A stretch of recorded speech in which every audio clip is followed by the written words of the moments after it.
kelebihan dari anonymity itu adalah privasi, itu adalah menyimpan data lebih aman, kekurangannya itu bisa digunakan sebagai sarana untuk pencucian uang.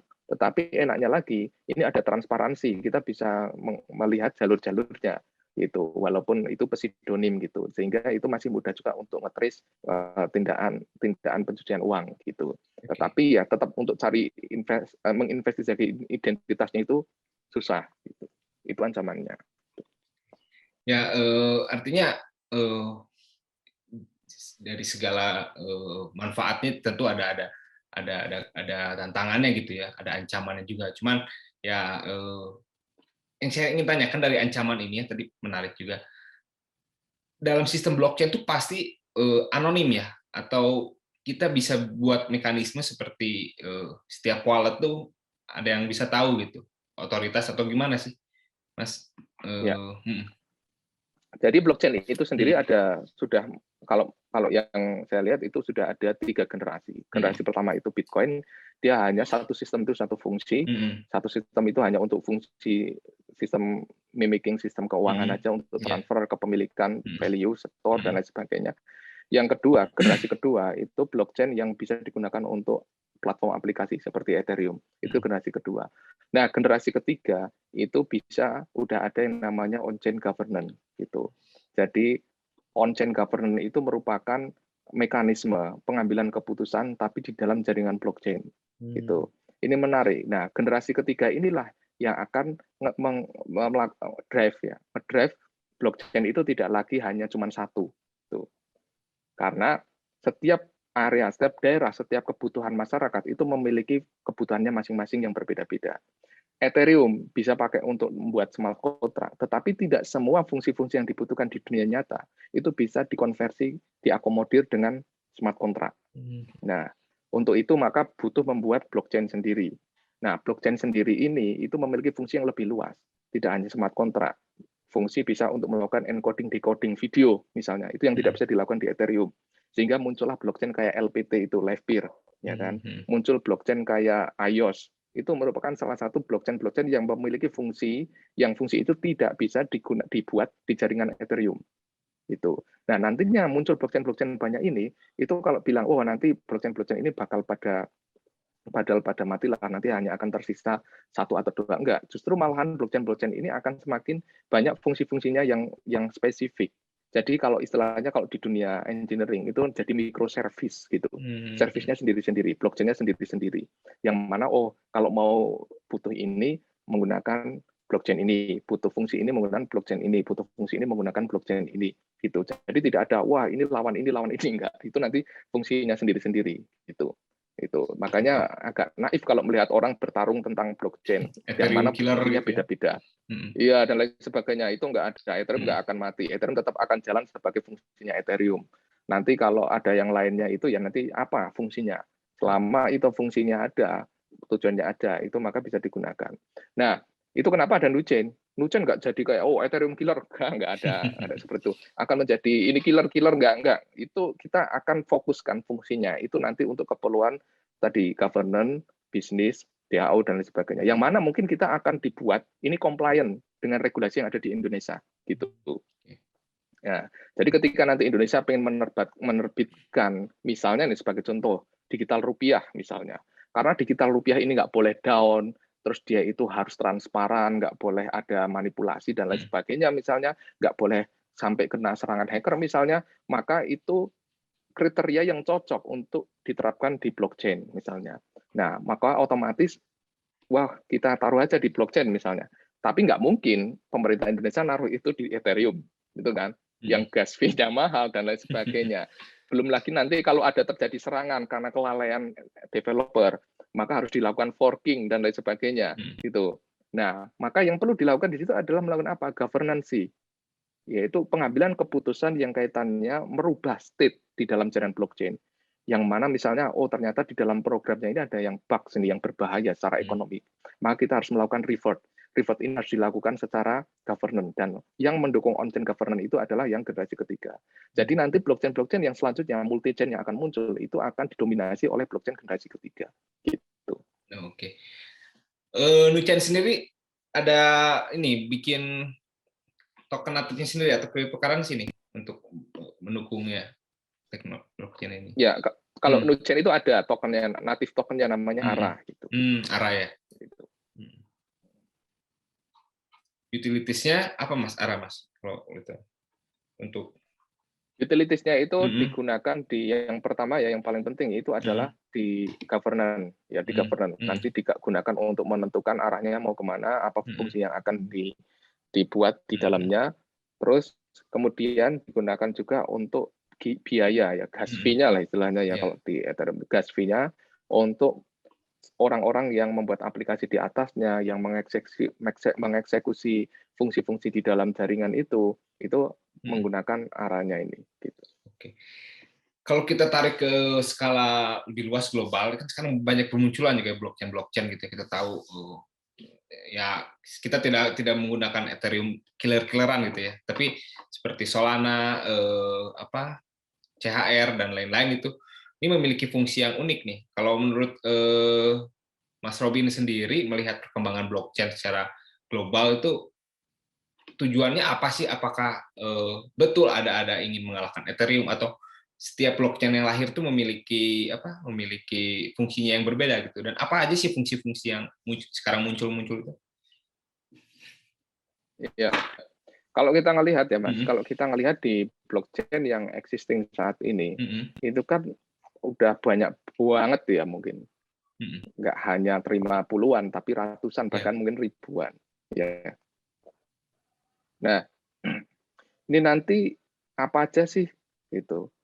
Apa aja sih yang akan apa aja sih yang akan benar-benar merubah ya? Jadi kalau saya ngelihat dari semua blockchain itu yang benar-benar diambil fungsinya yang unik berbeda-beda, itu hanya tersisa beberapa blockchain aja. Sebutlah Bitcoin, Ethereum, Chromia, Mina, Exonum, Holochain, Solana, Polkadot. Itu menurutku yang memiliki fungsi yang masing-masing memiliki fungsi yang berbeda-beda. Gitu. Yang lainnya itu rata-rata itu turunannya Ethereum. Binance Smart Chain itu turunannya Ethereum. Terus apa itu namanya susah disebut, Kletin atau apa itu juga turunannya Ethereum. Poly Network itu juga turunannya Ethereum. Nah, yang benar-benar bukan turunan ini saya sebutkan aja ya. Ada pertama itu Ethereum itu sendiri ya, Bitcoin itu, terus Ethereum, terus Chromia ya. Chromia itu punya keunikan sendiri di mana Chromia ini, kalau Ethereum itu jelas ya, pengen memecahkan masalah pembuatan aplikasi di atas jaringan blockchain. Istilahnya memanfaatkan jaringan blockchain untuk membuat aplikasi. Muncullah Ethereum. Lalu kemudian sayang program Ethereum itu susah. Pakai Solidity itu agak susah gitu. Programmer itu untuk catch up ke situ agak susah. Sehingga engagement-nya ke programmer untuk masuk ke dunia Web3 itu agak tersendat lah, agak susah. Lalu muncullah Chromia. Chromia itu punya tujuan apa sih contohnya? Tujuannya Chromia itu adalah untuk mempermudah developer atau programmer memprogram di jaringan blockchain. Gitu. Tujuan utamanya itu. Dia fokus di situ. Dan bagus, Chromia bagus di bagian itu. Lalu ada lagi tuh, sekarang Chromia ada Exonum. Exonum ini mungkin jenengan jarang tak tahu yang dengar. Tetapi karena apa? Karena Exonum ini bukan public blockchain. Exonum ini private blockchain. Ya, private blockchain. Tujuannya utamanya Exonum apa? Tujuan utama Exonum itu memanfaatkan teknologi blockchain untuk fungsi-fungsi di dalam perusahaan internal. Jadi antar tiga perusahaan ingin saling kerjasama biar tidak terjadi selisih antar tiga perusahaan dalam pembagian sistem ekonominya misalnya, maka gunakanlah private blockchain, yang mana private blockchain ini tidak diakses di luar, tetapi diakses oleh kalangannya sendiri. Tujuannya untuk memastikan state-nya aja, biar tidak selisih gitu. Nah, satu-satunya mungkin blockchain yang tidak butuh token itu ya private blockchain gitu. Karena masing-masing udah pasti pakai server sendiri-sendiri dan tidak ada orang lain yang pakai dari luar gitu. Lalu kemudian ada apa lagi? Solana mencoba memecahkan satu hal yang paling utama, kecepatan transaksi. Kita sendiri tahu Ethereum paling kecepatan cuma berapa? 15 transaksi per detik misalnya. Nah, itu menjadi masalah di blockchain karena throughput-nya jadi sangat rendah. Hmm. Solana mencoba memecahkan masalah itu sehingga Solana bisa menjadi blockchain yang paling kenceng istilahnya dalam pembuatan blok. Dia fokus di sana. Itu memecahkan masalah itu. Lalu ada lagi yang lainnya, misalnya Holochain. Holochain ini beda lagi. Ya, Holochain sendiri tidak mengakui dirinya sebagai blockchain. Lebih ke dia mengakui dirinya sebagai jaringan desentralisasi yang bukan blockchain tapi desentral. Holochain ini lebih meniru seperti apa? Dia meniru seperti konsepnya torrent gitu. Yang mana Holochain ini dia ada rules-nya sendiri, node-nya sendiri gitu.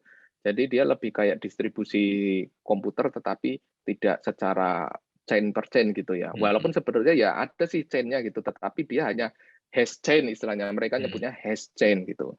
Holochain ini merupakan blockchain yang fokus di pembuatan sistem desentral, tetapi tidak harus dalam bentuk blockchain gitu, tidak dalam bentuk blok yang dirantai-rantaikan itu yang dihubung-hubungkan. Dan Holochain ini memungkinkan dia bisa menggunakan token atau tidak gitu. Nah, lalu ada lagi yang lainnya misalnya Mina namanya. Mina itu merupakan blockchain yang unik lagi dia. Karena apa? Dia itu coba memecahkan masalah data yang semakin membengkak. Kita sendiri tahu Ethereum, Solana, dan semua blockchain yang ada itu selalu nyimpen data histori ya kan. Datanya itu semakin lama semakin besar. Sekarang sendiri kayak Ethereum itu sudah berapa ratus giga gitu kan datanya. Nah, Mina ini mengklaim menemukan teknologi yang istilahnya data blockchain-nya, blockchain state-nya itu tidak lebih dari 22 KB, sangat kecil sekali. Gitu. Nah, dia itu menjamin bahwa kita bisa memverifikasi transaksi tanpa perlu mengetahui datanya. Istilahnya, namanya itu dia menggunakan ZK atau Zero Knowledge Proof, ZKP itu Zero Knowledge Proof. Kita bisa membuktikan tanpa perlu mengetahui datanya. Gitu. Mina itu coba membuktikan. Lalu ada lagi misalnya Polkadot, dia itu coba fokus di apa? Di multi-chain-nya, di communication antar blockchain satu sama lain. Gitu. Nah, Nuchain sendiri itu didesain menggunakan ekosistemnya Polkadot, menggunakan platformnya, framework-nya Substrate. Gitu. Ya, karena menurut saya Substrate ini merupakan framework blockchain yang menurut saya yang paling canggih sampai saat ini gitu. Karena dia mendukung banyak hal yang tidak hanya mencoba memecahkan masalah kecepatan saja, tidak hanya memecahkan masalah kemudahan, tidak hanya mencoba memecahkan masalah kompatibilitas antar blockchain misalnya, tapi dia memecahkan banyak hal yang lebih fokus ke kebutuhan masyarakat, lebih fokus ke kebutuhan banyak orang gitu, sehingga dia tidak lagi satu blockchain untuk semua fungsi, tetapi dia memecahkan satu blockchain untuk menghubungkan banyak sekali blockchain yang mungkin akan saling terkait satu sama lain bisnisnya, tetapi memiliki fungsi-fungsi yang tidak bisa dibuat di dalam smart contract. Gitu. Itu. Ini sebenarnya sedikit membantah sebuah argumen yang mengatakan cryptocurrency itu nggak punya underlying, nggak punya fungsi gitu di belakangnya. Ternyata kalau kita dengar tadi dan juga kita bahas lagi, mungkin hal yang tadi disebutkan Mas Robin ini sebagai utility si token itu sendiri gitu ya, karena blockchain itu pasti juga berkesinambungan berjalannya dengan token. Ini gimana Mas? Apakah benar argumentasi saya gitu bahwa cryptocurrency memiliki underlying ya seperti yang tadi disebutkan gitu. Setiap masing-masing blockchain punya kegunaan dan punya utilitasnya gitu. Oke, kita perlu menanyakan sebuah pertanyaan yang paling mendasar. Apa yang membuat sesuatu barang itu layak disebut sebagai underlying asset? Apakah karena bentuk fisiknya, ataukah karena kesepakatan bersamanya? Sebagai contoh, kita ambil emas. Emas kita anggap itu sebagai underlying asset, benar nggak? Itu dianggap memiliki nilai. Betul kan? Tetapi, apabila kita taruh emas dengan pisang, ditaruh di dunia, di kebun binatang yang banyak kerangnya, kerang ambil mana, emas atau pisang? Yang diambil adalah pisangnya, ya kan? Yang diambil adalah pisangnya. Berarti membuat sebuah barang itu layak menjadi underlying asset itu bukan fisiknya, ya kan? Batu itu fisik, tapi layak nggak dijadikan underlying asset? Tidak, karena kita tidak sepakat itu layak untuk dijadikan alat tukar. Gitu. Sehingga yang membuat sesuatu layak disebut sebagai underlying asset itu apa? Kesepakatannya, kesepakatan bersama. Kalau di blockchain istilahnya konsensus. Oke. Nah, disinilah yang membuat menarik. Kalau ada yang bilang bahwa Bitcoin tidak memiliki underlying asset dalam bentuk apa? Underlying asset dalam bentuk fisik. Kita sekarang sudah berada di era di mana fisik tidak penting. Era digital itu membuktikan kita bisa melakukan banyak hal tanpa harus kehadiran fisik. Nah, emas itu tidak memiliki kemampuan untuk berpindah secara digital. Itu karena dia fisik. Kalau kita bilang yang layak menjadi underlying asset itu tidak harus fisik, tetapi adalah kesepakatan bersamanya, maka blockchain merupakan produk dari kesepakatan bersama orang-orang di seluruh dunia yang menjalankan sistem ini secara bersama-sama. Artinya apa? Artinya Bitcoin itu layak disebut sebagai underlying asset itu sendiri, tanpa ada perlu kehadiran secara fisik, karena itu sudah memenuhi konsensus, sudah memenuhi kesepakatan semua orang yang menjalankan sistem Bitcoin ini. Gitu.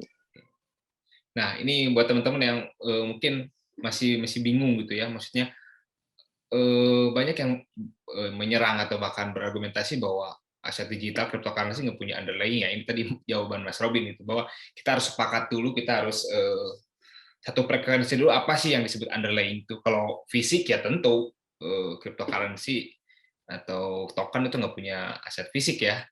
Nah, ini juga menarik juga Mas, karena sekarang yang booming di Indonesia atau di pasar kripto sekarang adalah meme token gitu ya, micin, shitcoin dan lain-lain yang minim utilitas. Ini apakah sebenarnya sebagai aset digital sudah memenuhi atau hanya euforia saja orang untuk gambling dan lain-lain gitu? Ya, nah itulah hal-hal yang harus diregulasi di bagian itu. Tidak semuanya yang produk blockchain itu bagus, gitu. Tidak semua karena itu blockchain pasti bagus, tidak. Itulah bagian-bagian yang harus diregulasi, bagian-bagian yang perlu dipisahkan antara mana yang sesuai kebutuhan, mana yang tidak. Sehingga itu tadi, kalau kita ingin mengharamkan atau menghalalkan sesuatu, maka tidak bisa lihat pukul rata, tetapi harus melihat kasus per kasus. Nah, seperti meme coin misalnya. Meme coin itu kan tidak ada utilitasnya apa-apa. Itu hanya buat seneng-seneng aja. Itu bisa naik tinggi sekali dan bisa jadi nol kayak Squid itu. Nah, itu menurut saya yang layak itu misalnya itu dihukumi apa, tergantung kalian mau menghukumi apa. Tetapi sebenarnya yang membuat liquidity itu sebenarnya tidak free, Mas. Jadi kalau kita membuat token misalnya ya, token meme misalnya, ketika kita masuk pertama kali token meme itu kan biasanya masuknya ke swap ya. Swap ya. Kayak Pancake Swap, kayak itu pertama kali biasanya token muncul ditaruh di sana. Nah, ketika masuk di sana itu kan nggak ada likuiditasnya, Mas. Kita nggak bisa langsung beli, itu nggak bisa kan. Nah, maka harus ada yang menyediakan likuiditasnya. Itulah munculnya liquidity pool. Liquidity pool. Jadi sebenarnya liquidity pool misalnya itu ditaruh di dalam, kita membuat token ERC20 ditaruh di jaringan Ethereum misalnya. Maka untuk bisa itu diperdagangkan di DEX itu kan harus ada liquidity pool-nya dan harus ada orang yang menaruh atau ngelocking Ethereum misalnya di dalam itu setara dengan jumlah yang akan diperjualkan. Nah, itulah awal mulanya. Awal mulanya muncul liquidity. Istilahnya kayak kolam itu yang tadinya kosong mulai diisi likuiditasnya oleh orang-orang yang pada berbondong-bondong masuk.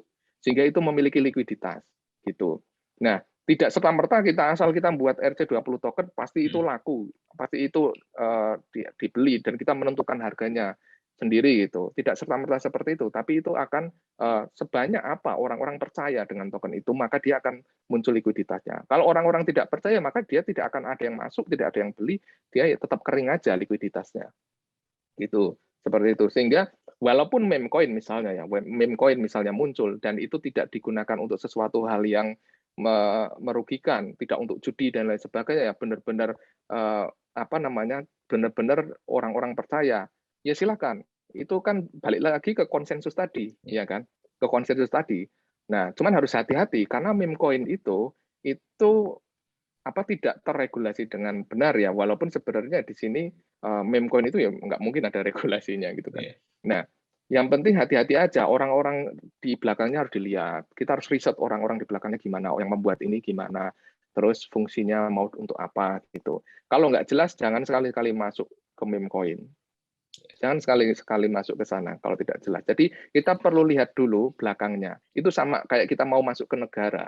Kita nggak sembarang masuk negara, asal masuk negara aja masuk. Tapi kita lihat dulu negaranya itu stabil atau enggak, rawan konflik atau enggak, rawan perang atau enggak. Bisa sebuah negara itu eksis, tetapi itu stabil atau enggak. Kita bisa menimbang-nimbang itu, bisa tanya-tanya kanan kiri dulu dua orang yang lebih tahu.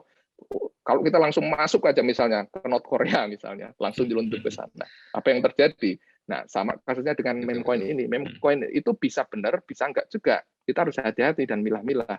Dan nanti kita lihat utility-nya untuk apa. Kalau memang tidak ada utility-nya, tetapi hanya untuk collectible aja misalnya, ya nggak apa-apa. Asal itu benar-benar bisa apa namanya tidak ada benar-benar terdesentralisasi lah misalnya.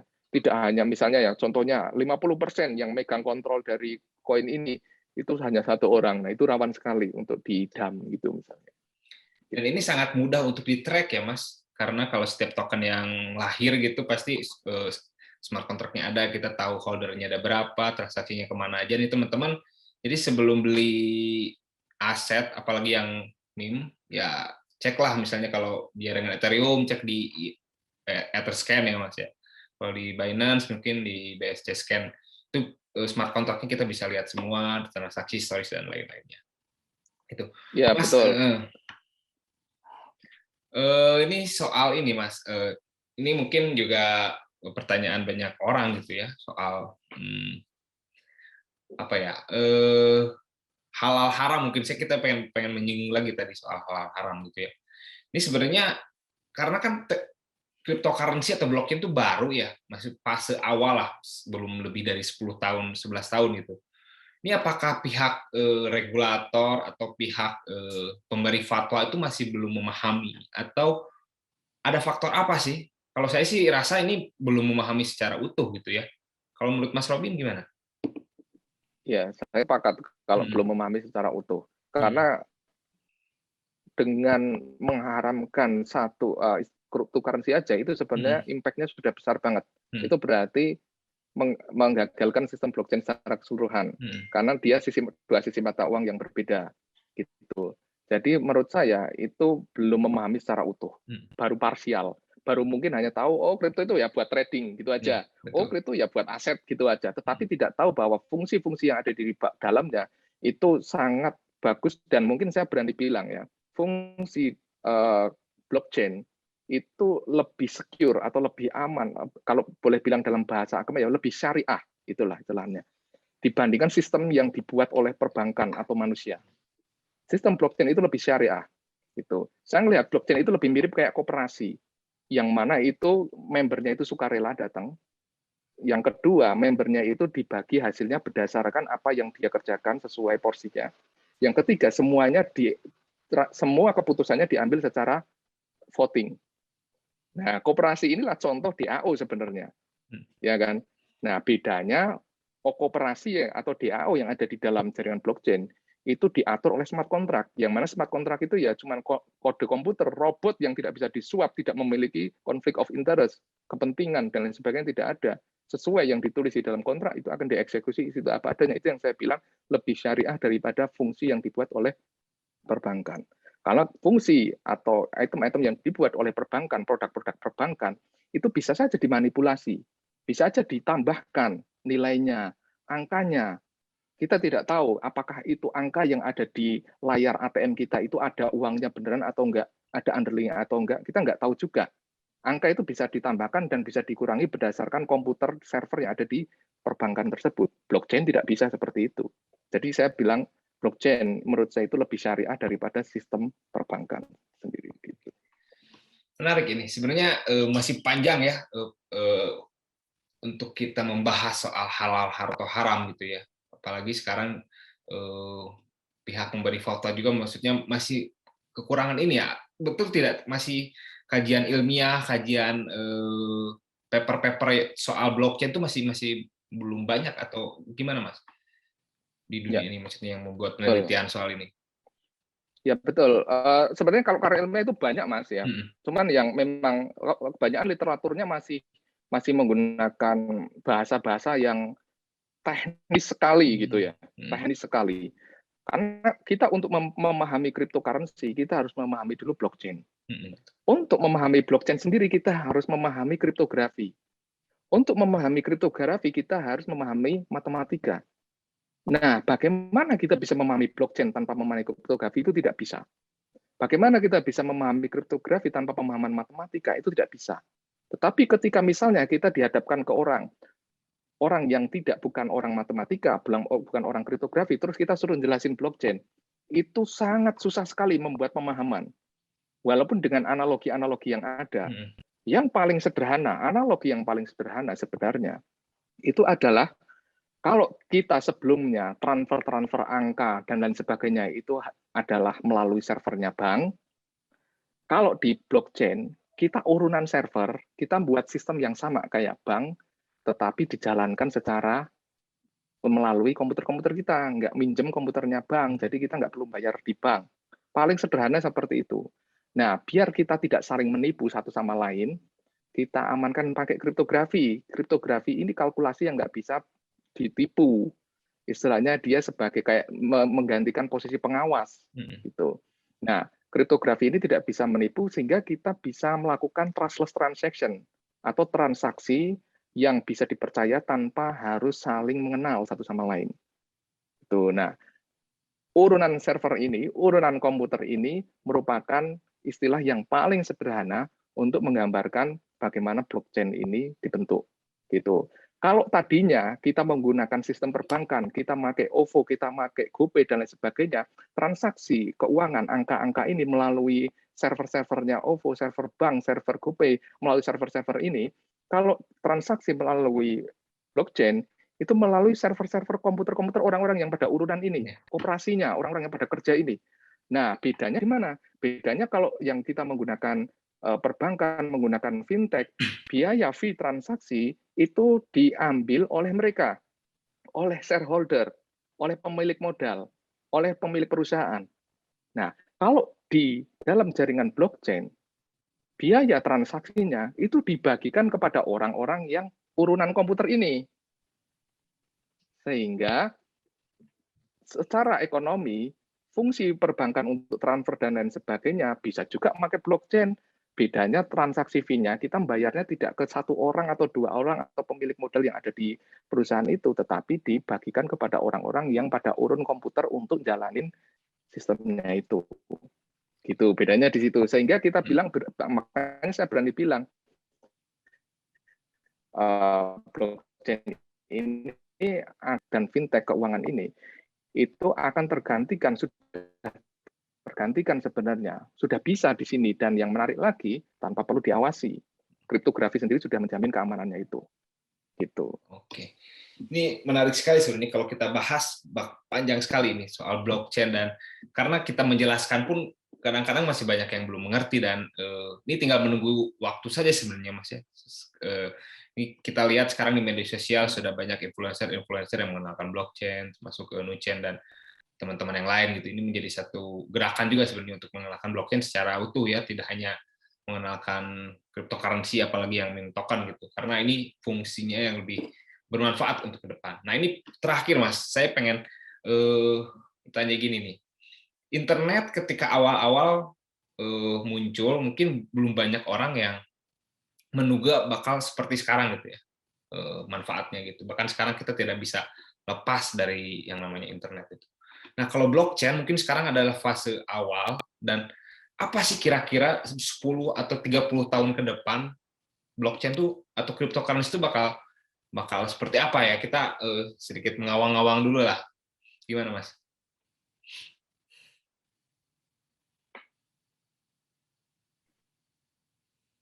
Ya, tentu di masa Hmm, depan nanti, yang seperti saya sebutkan tadi, sosial, politik, dan ekonomi, hmm, itu akan banyak menggunakan blockchain. terutama kaitannya sama kepentingan orang banyak. Jadi blockchain ini sangat bermanfaat ketika sebuah sistem itu digunakan oleh lebih dari 2 stakeholder. Kalau satu aja, cuman 2 stakeholder aja, itu cukuplah tanpa menggunakan blockchain.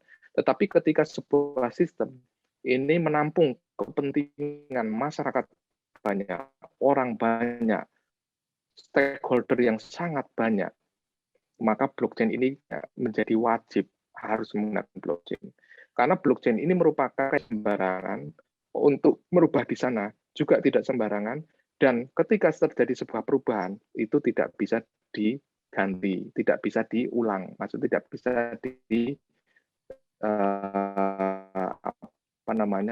dibatalkan atau lebih tepatnya, tidak bisa dimanipulasi lah. Pasti state-nya itu akan sama. Contohnya untuk pemilu itu bisa banget.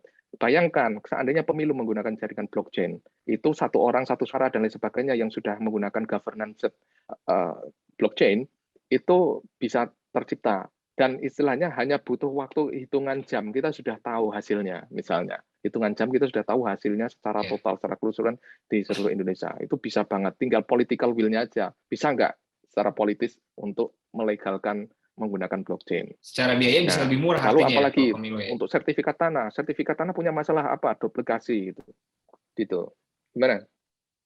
Itu pemilu kalau pakai sistem blockchain bisa lebih murah berarti anggarannya itu ya. Sorry saya potong tadi. Iya, pasti jelas. Jangankan biaya pemilu ya. Biaya transaksi aja sekarang menggunakan blockchain bisa jauh lebih murah kok.